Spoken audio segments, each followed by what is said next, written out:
Hello बच्चों, let's read the question. The standard reduction potentials of some half reactions are given as below.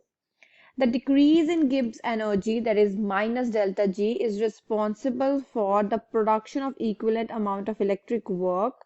Thus, minus delta G is equals to NF into E. The E naught cell for Cu and Cu2 plus in volt is.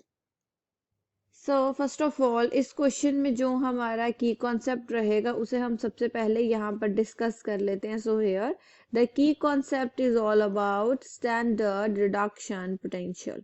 सो ये standard reduction potential क्या होता है, question में किस तरीके से इसे हम यूज कर रहे हैं, हम सब कुछ यहाँ पर डिस्कस करेंगे. So first of all let me write it. Standard reduction potential. Standard reduction potential measures the tendency for a given chemical species to be reduced.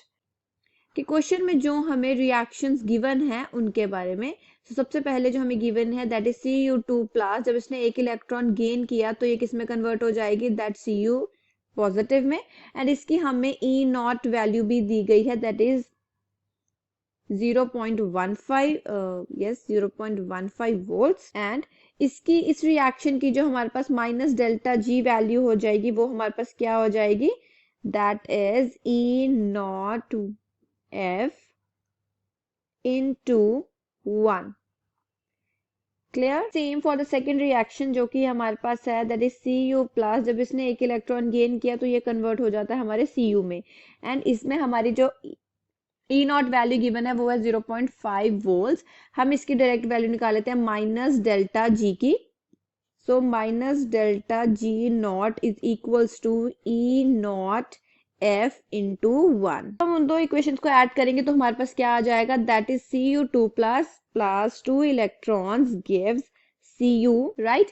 अब हम यहाँ पर इजिली कैलकुलेट कर सकते हैं माइनस डेल्टा G नॉट की value. So यहाँ पर हमारे पास क्या आ जाएगी, that is minus delta G1 plus minus delta G not 2.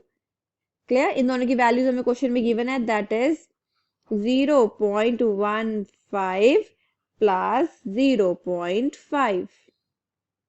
Clear? इस रिएक्शन में हमारे यहाँ पर दो इलेक्ट्रॉन गेन हो रहे हैं. सो दैट्स वाई हम लिख सकते हैं 2 इंटू E नॉट 3F जो क्या आ जाएगा हमारे पास, दैट इज 0.65F.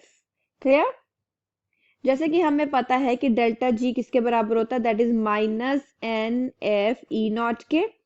सो इसका मतलब हमारे पास जो यहाँ पर आया है दैट इज E नॉट 3, उसकी यहाँ पर क्या वैल्यू आ जाएगी, दैट इज 0.325 वोल्ट्स. अब हम यहाँ पर लिख लेते हैं रिवर्स रिएक्शन. हमारे पास क्या है इसकी, दैट इज रिवर्स रिएक्शन जो कि आ जाएगी हमारे पास Cu gives Cu2 plus plus 2 electrons. So यहाँ पर E नॉट की वैल्यू क्या आ जाएगी, दैट इज माइनस 0.325 वोल्ट्स. सो इसका मतलब यहाँ पर जो हमारा डी ऑप्शन है बिल्कुल सही है. I hope you understood the problem well. All the best.